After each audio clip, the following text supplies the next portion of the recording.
नमस्कार, मैं हूं आपके साथ अंकिता पाल। बुलेटिन की शुरुआत करते हैं हेडलाइंस के साथ।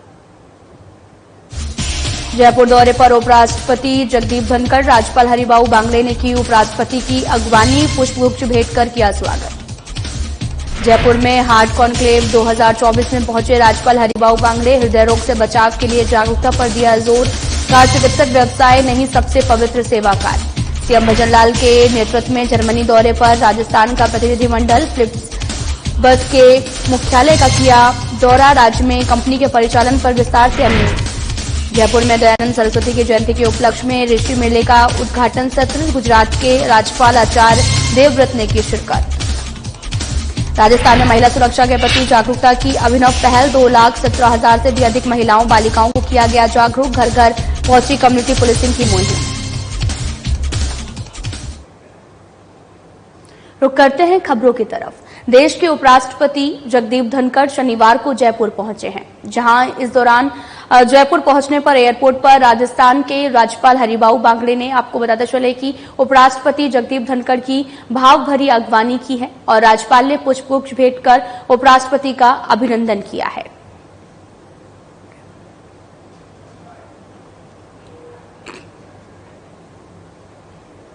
इटर्नल हॉस्पिटल की ओर से सिनाई हॉस्पिटल और साथ ही न्यूयॉर्क के सहयोग से आयोजित हार्ट कॉन्क्लेव 2024 को राज्यपाल हरिभाऊ बांगले ने संबोधित किया है और इस दौरान राज्यपाल ने कहा कि चिकित्सक व्यवसाय नहीं सबसे पवित्र सेवा कार्य है।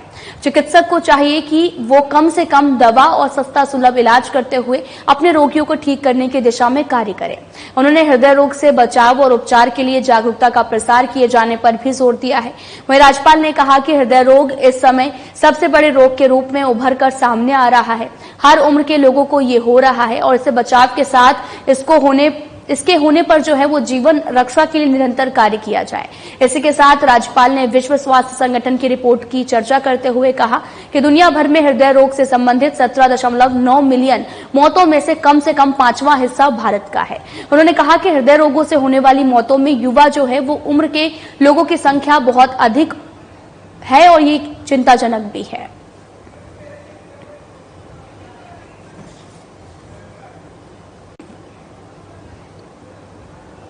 मुख्यमंत्री भजनलाल शर्मा के नेतृत्व में राजस्थान सरकार के उच्च स्तरीय प्रतिनिधिमंडल ने अपने जर्मनी यात्रा के दूसरे दिन ट्रैवल टेक कंपनी फ्लिक्स बस के म्यूनिक स्थित, आपको बताते चले कि मुख्यालय का दौरा किया और इसके आला अधिकारियों से बातचीत भी की है। फ्लिक्स बस कंपनी के सह संस्थापक और सीईओ आंद्रे शोमलेन और चीफ ऑपरेटिंग ऑफिसर मैक्स ज्यूमर के साथ में हुई इस बैठक में दोनों पक्षों के बीच में राजस्थान में निवेश करने और राज्य के अंदर कंपनी के परिचालन के विस्तार हेतु एक एमओयू पर हस्ताक्षर किया है। और साथ ही आपको बताते चले कि फ्लिक्स बस परिवहन क्षेत्र की एक बड़ी कंपनी है और इसका राजस्थान में पहले से कारोबार है। इस कंपनी के साथ हुए साझेदारी का उद्देश्य राज्य में ट्रांसपोर्ट कनेक्टिविटी को बढ़ाना, परिवहन सेवाओं में सुधार करना, राज्य के आर्थिक विकास में योगदान देना ताकि रोजगार के नए अवसरों का निर्माण हो सके। आपको बताते चले कि जर्मनी दौरे पर उच्च स्तरीय प्रतिनिधि मंडल भी यहां पर मौजूद रहा, साथ ही फ्लिक्स बस के मुख्यालय का यहां पर दौरा किया गया। आला अधिकारियों से बातचीत की गई है। मुख्यमंत्री भजनलाल शर्मा के नेतृत्व में राजस्थान सरकार के उच्च स्तरीय प्रतिनिधिमंडल ने अपनी जर्मनी यात्रा के तीसरे दिन ट्रैवल टेक कंपनी फ्लिक्स बस के म्यूनिक स्थित मुख्यालय का दौरा किया है। आपको बताते चले कि उच्च स्तरीय प्रतिनिधिमंडल ने अपनी जर्मनी यात्रा के तीसरे दिन ट्रैवल टेक कंपनी फ्लिक्स बस के म्यूनिक स्थित मुख्यालय का दौरा किया है।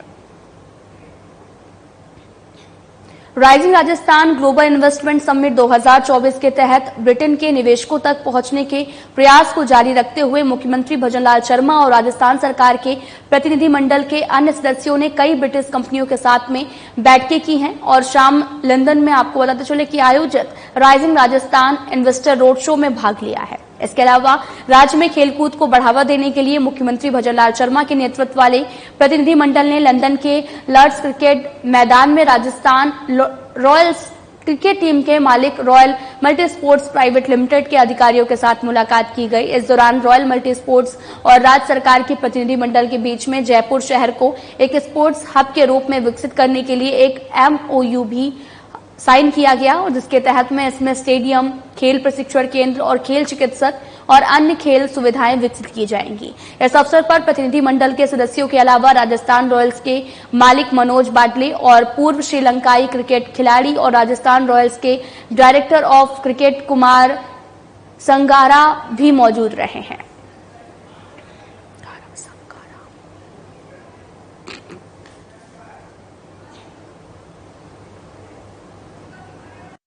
जयपुर एसीबी टीम ने आय से अधिक संपत्ति के मामले में राजकॉम इन्फो सर्विसेज लिमिटेड के group general manager Chhatrapal Singh पर छापेमारी की गई है। छत्रपाल सिंह के जयपुर, दिल्ली और गाजियाबाद के ठिकानों पर सर्च चल रही है। दिल्ली और गाजियाबाद स्थित घर पर पोर्श डिफेंडर जैसी लग्जरी कारें जो हैं वो मिली हैं। एसीबी डीजी रवि प्रकाश मेहराणा ने बताया कि एसीबी को शिकायत मिली है कि राजकॉम के group general manager Chhatrapal Singh ने अपने पद का गलत इस्तेमाल कर धन अर्जित किया है। इस पर शिकायत का सत्यापन कराया गया।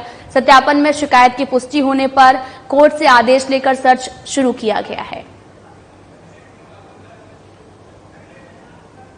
आपको तस्वीरें दिखा रहे हैं जो कि जयपुर से हैं, जहां पर आय से अधिक संपत्ति मामले में बड़ा एक्शन हुआ है।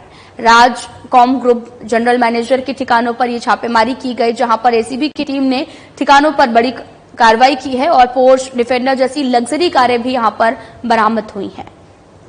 जयपुर एसीबी टीम ने आय से अधिक संपत्ति के मामले में राजकॉम इन्फो सर्विसेज लिमिटेड के group general manager Chhatrapal Singh पर छापेमारी हुई। छत्रपाल सिंह के जयपुर, दिल्ली और गाजियाबाद के ठिकानों पर सर्च भी चल रहा है और दिल्ली और गाजियाबाद स्थित घर पर पोर्श और साथ ही डिफेंडर जैसी लग्जरी कारें बरामद हुई हैं।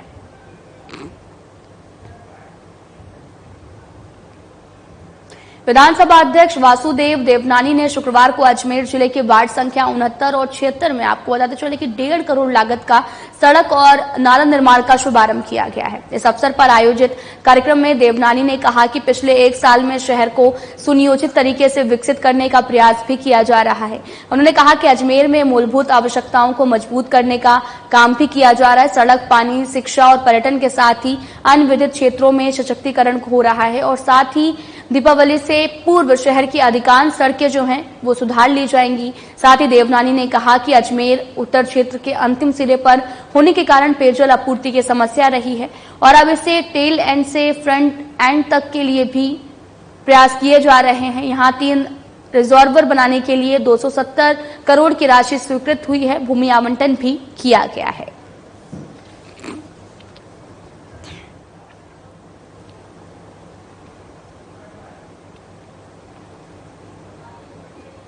राजस्थान में 7 विधानसभा सीटों पर उपचुनाव होने हैं। विधानसभा उपचुनाव में देवली उनियारा सीट से विजय बैसला को बीजेपी से टिकट देने की मांग को लेकर दौसा गुर्जर समाज के लोगों ने बीजेपी प्रदेश अध्यक्ष मदन राठौर को पत्र लिखा है और गुर्जर समाज के लोगों ने कहा कि समाज के सभी संगठनों का कहना है कि विजय बैसला पहले आसिन से टिकट मांग रहे थे। पार्टी के पूर्वी राजस्थान में गुर्जर समाज के वोट लेने के लिए भी देवली उनियारा से चुनाव मैदान में उतारा था। वहां जो राजनीतिक साजिश के कारण चुनाव हार गए थे, उसके बाद से वो लगातार पिछले 1 साल से देवली उनियारा की जनता की सेवा कर रहे हैं और अब उपचुनाव में भारतीय जनता पार्टी से प्रत्याशी बनाने की मांग की गई है। उन्होंने कहा कि अगर उपचुनाव में भारतीय जनता पार्टी विजय बैसला का टिकट काटती है तो वो विजय बैसला की राजनीतिक हत्या होगी और गुर्जर समाज का अपमान होगा, जिसका प्रभाव आगामी उपचुनाव की सभी सीटों पर पड़ेगा। इसको लेकर दौसा गुर्जर समाज के लोगों ने बैसला को उम्मीदवार बनाने की मांग की है।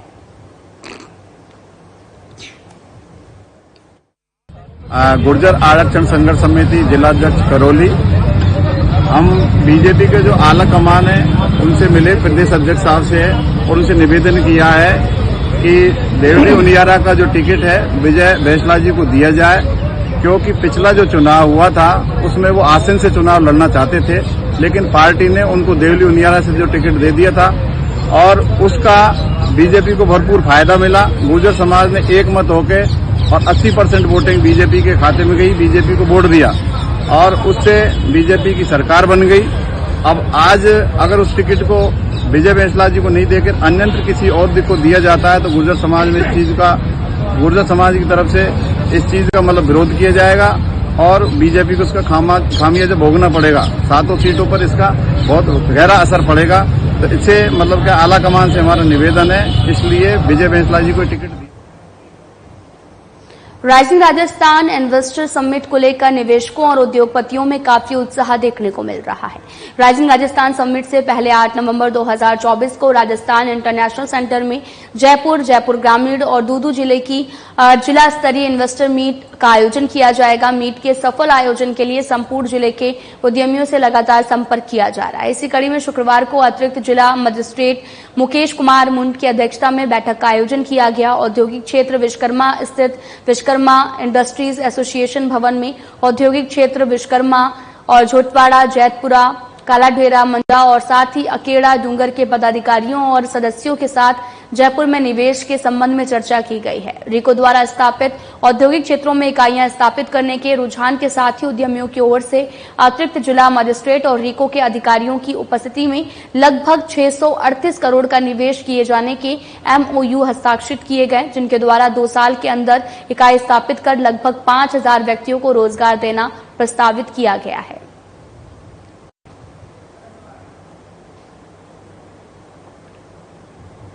गुजरात के राज्यपाल आचार्य देवव्रत ने भी भारतीय नव जागरण के पुरोधा महर्षि दयानंद सरस्वती की 200वीं जयंती के उपलक्ष्य में ऋषि उद्यान में आयोजित ऋषि मेले के उद्घाटन सत्र में कहा कि वेद ज्ञान से ही मानव की सर्वगीण उन्नति संभव है। मानव मात्र का परम हितकारी अंधविश्वास, कुप्रथा मुक्त वेद ज्ञान और वैदिक संस्कृति का विस्तार संपूर्ण विश्व में हो, यही महर्षि दयानंद की इच्छा थी। उद्घाटन सत्र में सामाजिक जागरण में महर्षि दयानंद का योगदान विषय पर बोलते हुए गुजरात के राज्यपाल ने कहा कि देश को अंग्रेजों की गुलामी से मुक्त कराने में महर्षि दयानंद के वैदिक विचारों की महत्वपूर्ण भूमिका रही है।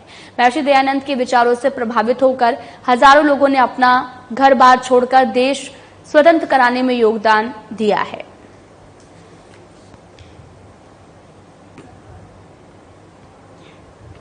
राजस्थान विधानसभा में नेता प्रतिपक्ष टीकाराम जूली ने राज्य के मौजूदा हालात को लेकर भजनलाल सरकार पर आरोपों की झड़ी लगाते हुए कहा कि प्रदेश में जंगल राज की स्थिति है, बावजूद इसके प्रदेश की मुखिया विदेश दौरे पर व्यस्त हैं। उन्हें प्रदेशवासियों की कोई चिंता ही नहीं है। उन्होंने कहा कि इस सरकार के राज में महिलाओं और बच्चियों के साथ सामूहिक दुष्कर्म और दलित उत्पीड़न के मामले बढ़ रहे हैं। इसके बावजूद प्रदेश के मुखिया और इनके मंत्री ऐसे मुद्दों पर एक शब्द भी बोलने को तैयार नहीं है, बल्कि शिक्षा मंत्री महिला अध्यापिकाओं को लेकर ऐसे बयान दे रहे हैं जो कि शर्मनाक है। उन्होंने कहा कि प्रदेश में माफिया राज का बोलबाला है।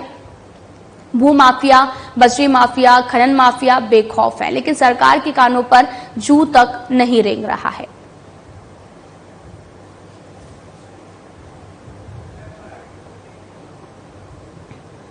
राजस्थान में पेपर लीक की जांच कर रही SOG मुख्यमंत्री भजनलाल शर्मा के विदेश दौरे से लौटने से पहले एक्शन मोड में नजर आ रही हैं और पेपर लीक प्रकरण को लेकर प्रदेश भर में 20 से ज्यादा ठिकानों पर SOG की छापेमारी जारी है। माना यह भी जा रहा है कि SOG की टीम शाम तक बड़ा खुलासा कर सकती है। मुख्यमंत्री भजनलाल शर्मा 13 अक्टूबर से 25 अक्टूबर तक ब्रिटेन और जर्मनी दौरे पर हैं और उनके आने से पहले ADG VK Singh paper leak को लेकर खुलासा कर सकते हैं। SOG की टीम आज सुबह 5 बजे नागौर जिले के खजवाना पहुंची। 10 गाड़ियों में सवार होकर आए 60 से ज्यादा पुलिसकर्मियों को देखकर पूरे इलाके में हड़कंप मच गया। टीमों ने कई घरों में दबिश दी। कार्रवाई के दौरान SOG ने 4 लोगों को हिरासत में लिया, जिनमें से 2 युवक और 2 परिजन बताए जा रहे। हिरासत में लिए गए चारों लोगों से कुचेरा थाने में पूछताछ जारी है। माना यह भी जा रहा कि ये लोग SI पेपर लीक और EO भर्ती परीक्षा के धांधली में शामिल हो सकते हैं।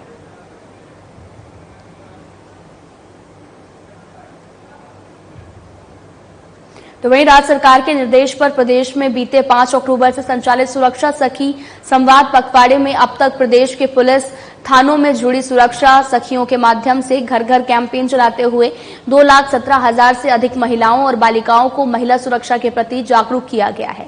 अतिरिक्त महानिदेशक पुलिस ADG मालिनी अग्रवाल ने बताया कि राज्य सरकार और पुलिस मुख्यालय महिला सुरक्षा के विषय को लेकर गंभीर और संवेदनशील है। मुख्यमंत्री भजनलाल शर्मा ने बीते दिनों समीक्षा बैठक में प्रदेश में गांव-गांव और घर-घर तक विशेष जागरूकता अभियान संचालित करने के निर्देश प्रदान किए हैं। इसी के तहत प्रदेश में महिलाओं और बालिकाओं में स्वयं की सुरक्षा के प्रति जागरूकता और उन्हें सुरक्षित वातावरण प्रदान करने के उद्देश्य से यह अभियान सभी जिलों में चलाया जा रहा है।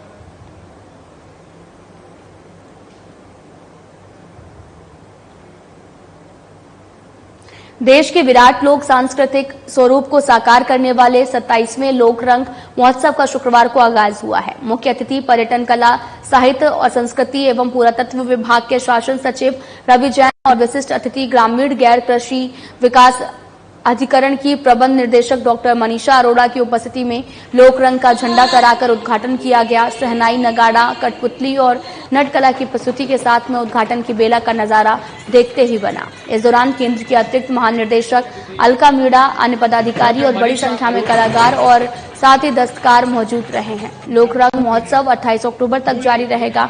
इसमें प्रातः 11 से 10 बजे तक का शिल्प ग्राम में हस्तशिल्प मेला लगेगा। यहाँ मुख्य मंच पर शाम 5 से शाम 6:30 बजे तक लोक कला प्रस्तुति होगी और वहीं रात 8:30 से रात्रि 10 बजे तक लोक गायन होगा और शाम 4 से 6 बजे तक रंग चौपाल पर लोक नाटकों की प्रस्तुति होगी। साथ ही मध्यवर्ती में भी शाम 7 बजे से कई राज्यों के कलाकार लोक गायन, वादन और नृत्य के साथ लोक संस्कृति की छटा बिखेरेंगे।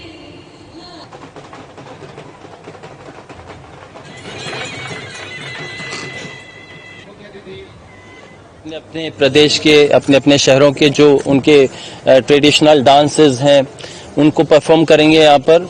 और साथ ही साथ यहाँ शिल्पग्राम में बहुत बड़ी हस्तशिल्प प्रदर्शनी भी लगी है जिसमें करीब 170 से ज्यादा स्टॉल्स हैं और 250 से ज्यादा आर्टिजन्स यहाँ पर आए हुए हैं। हमने सभी स्टॉल्स का भी भ्रमण किया है। आने वाले 11 दिन यहाँ पर सभी जो जयपुर की जनता है, बाहर की भी जो जनता आएगी यहाँ पर नृत्यों का आनंद ले पाएगी। पूरे जो हस्तशिल्प प्रदर्शनी लगी है उसमें जो भी उत्पाद हैं उनको वो खरीद सकेंगे, देख सकेंगे। तो एक बहुत बड़ा आयोजन है पर्यटन विभाग की तरफ से और मैं आशा करता हूँ और आपके माध्यम से अपील भी करता हूँ सभी लोगों से कि यहाँ पर ज्यादा से ज्यादा संख्या में पधारें और इस आयोजन का आनंद लें। जयपुर में रेजिडेंट डॉक्टर ने आज शाम से हड़ताल पर जाने का ऐलान किया है। जयपुर रेजिडेंट डॉक्टर की एसोसिएशन के अध्यक्ष और कुछ पदाधिकारियों ने मीडिया से बात करने के बाद में सरकार और प्रशासन को आज शाम तक का समय भी दिया है। साथ ही आपको बताते चले कि शाम तक अगर उनकी मांगों पर सरकार कोई सकारात्मक विचार नहीं करती है तो रात 8 बजे के बाद रेजिडेंट डॉक्टर पूरा काम बंद कर देंगे।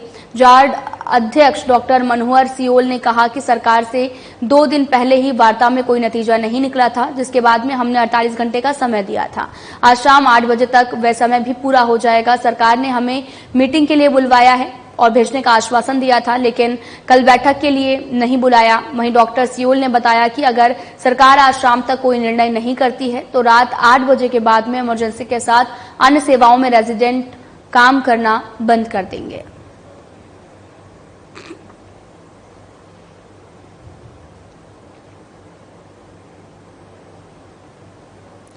तो वहीं शहर के अभिनव पब्लिक सीनियर सेकेंडरी स्कूल में शनिवार विद्यार्थियों के लिए अद्भुत और रोमांचक रहा है। यहाँ पर विद्यार्थियों ने अंतरिक्ष की सैर का रोमांच लिया और साथ ही बारीकी से समझा कि चांद की तेज धरती पर कैसे रेंज जो है वो कैसे पहुंचती हैं और अंतरिक्ष में इंसान किस तरह से कार्य करता है। साथ ही आपको बताते चलें कि विज्ञान में विद्यार्थियों की रुचि और अंतरिक्ष की सैर के रोमांच को बारीकी से जाना। संस्था निर्देशक देवी सिंह राठौर ने बताया कि इस तरीके से कार्यक्रम और डेमो प्रेजेंटेशन से विद्यार्थियों के अंतरिक्ष विज्ञान के प्रति रुचि बढ़ती है। वहीं प्रधानाचार्य मनीष मुलेवा ने बताया कि इस कार्यक्रम में कक्षा 6 से 12वीं के करीब 640 विद्यार्थियों ने हिस्सा लिया। उन्होंने बताया कि इस तरीके के कार्यक्रम से विद्यार्थियों के ज्ञान में वृद्धि होती है।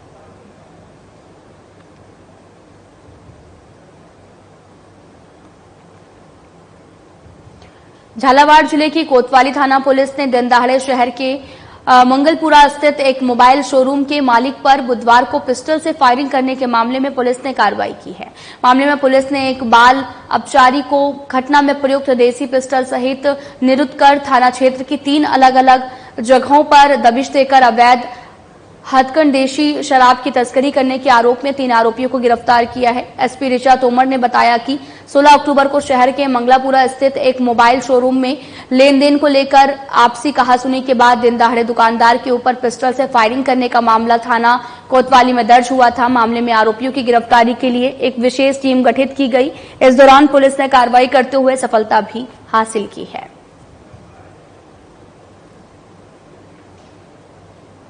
खबर अलवर से है, जहां पर राजगढ़ पुलिस ने थाना क्षेत्र के फिरोजपुर स्थित मनसा माता मंदिर में चोरी के मामले में एक युवक को गिरफ्तार किया है। थानाधिकारी रामजी लाल मीणा ने बताया कि 3 अगस्त को फिरोजपुर स्थित मनसा मंदिर में पुजारी रामजी लाल भगत ने मामला दर्ज करवाया था और 2 अगस्त की रात्रि में अज्ञात लोगों ने दान पात्र को तोड़कर रकम चुरा ली और उसका मोबाइल भी ले गए, जिस पर मामला दर्ज कर जांच शुरू कर दी गई। मामले में तकनीकी सहायता से आरोपियों को चिन्हित किया गया, जिसमें बांदीकुई क्षेत्र निवासी राकेश पुत्र गिराज बाबरिया को गिरफ्तार किया गया। आरोपियों से चोरी किया हुआ मोबाइल और नकदी को बरामद किया गया है। उन्होंने बताया कि चोरी की वारदात में 5 लोगों का शामिल होना स्वीकार किया गया। बाकी आरोपियों की तलाश जारी है। समय अज्ञात व्यक्तियों ने दान पात्र तोड़कर रकम चुरा ली और उसका मोबाइल ले गए, पुजारी का मोबाइल ले गए। इस पर मुकदमा दर्ज कर और तफ्तीश शुरू की गई और एक काफी पूछताछ और टेक्निकल एविडेंस के आधार पे मुलजिमान को चिन्हित किया गया, जिनमें से एक मुलजिम जो बावरिया जाति का है, राकेश गिरिराज, उसको गिरफ्तार किया गया है। इससे इस चोरी की घटना में जो मोबाइल चुराया गया है, वो मोबाइल व रकम नकदी बरामद की गई है। इस रिमांड पर लेकर इससे तफ्तीश की गई है और अन्य मुलजिमान के बारे में भी अनुसंधान जारी है। कितने लोग शामिल? इससे अभी तक के अनुसंधान से इसने 5 मुलजिम शामिल होना बताया। उन मुलजिमों की भी अभी तक तलाश जारी है, तलाश करके और उनसे भी अनुसंधान किया जाएगा। अनुसंधान से जैसी स्थिति आगे आएगी उसी हिसाब से। उदयपुर जिले में आपको बताते चले कि बावलबाड़ा थाना क्षेत्र के कातरवास गांव में 13 अक्टूबर को देरी से लौटने के मामूली झगड़े के बाद में पेट्रोल डालकर पिता की हत्या करने के मामले में थाना पुलिस ने आरोपी दोनों नाबालिग बेटे को निरुद्ध कर पत्नी जीजा देवी को गिरफ्तार कर लिया है। और एसपी योगेश गोयल ने बताया कि 13 अक्टूबर को कातरवास गांव निवासी ईश्वरलाल उर्फ सुनील मीणा ने अस्पताल में पुलिस को दिए गए बयान में बताया कि उसकी पत्नी जीजा देवी और बच्चा हॉस्पिटल गए थे और अस्पताल से देरी से आने के कारण उसने कारण पूछा तो वो झगड़ा करने लगे। इसके बाद में बेटे ने पेट्रोल डालकर आग लगा दी। इस घटना में उसकी पत्नी भी शामिल थी। इलाज के दौरान 16 अक्टूबर को ईश्वरलाल उर्फ सुनील मीणा की मौत हो गई, जिसके बाद पुलिस ने बयान के आधार पर आरोपियों को गिरफ्तार कर लिया है। पूछताछ में महिला जीजा देवी ने अपने नाबालिग बेटों के साथ मिलकर पति को जलाकर हत्या करना स्वीकार किया है। मामले में अग्रिम अनुसंधान किया जा रहा है।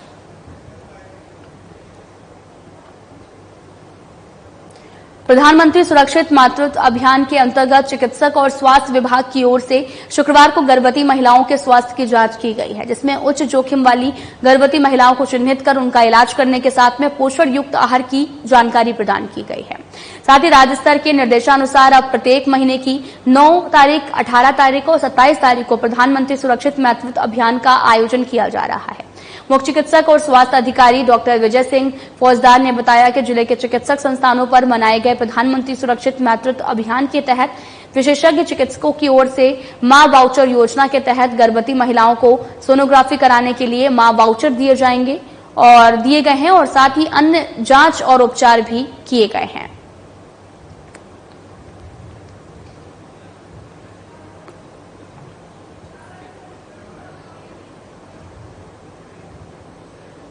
प्रदेश में अवैध कनेक्शन के विरुद्ध संचालित अभियान के दौरान 16 अक्टूबर 2024 तक 18,523 अवैध जल कनेक्शन चिन्हित किए गए हैं, जिसमें से 16,548 हटाए गए और 980 नियमित किए गए। अभियान के तहत में अवैध कनेक्शन लेने वालों के विरुद्ध 17,11,000 रुपए की पेनल्टी भी लगाई गई है। वहीं अवैध कनेक्शन लेने वालों के विरुद्ध 12 एफआईआर भी दर्ज करवाई गई हैं। सर्वाधिक 2,365 अवैध कनेक्शन जयपुर शहर में हटाए गए। जन स्वास्थ्य अभियांत्रिक और भूजल के प्रमुख शासन सचिव भास्कर ए सावंत ने बताया कि डींग में 1,854, जोधपुर में 1,003, डीडवाना कुचामन में 988 और गंगापुर सिटी में 880 अवैध कनेक्शन हटाए गए। इसके अलावा अवैध कनेक्शन लेने वालों के विरुद्ध नीम का थाना में 6 और जैसलमेर में 4, संचौर में 1 और अजमेर में 1 सहित 12 जनों के विरुद्ध एफआईआर दर्ज करवाई गई है।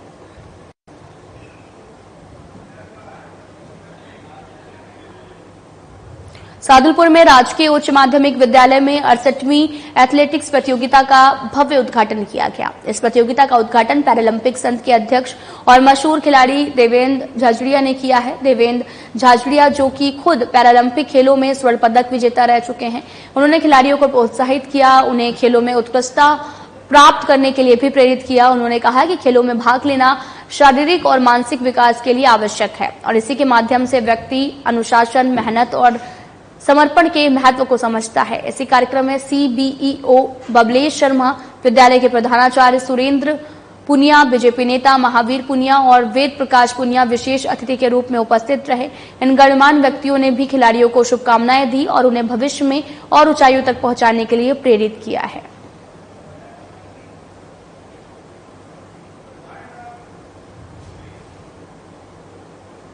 फिलहाल वीडियो में इतना ही। नमस्कार।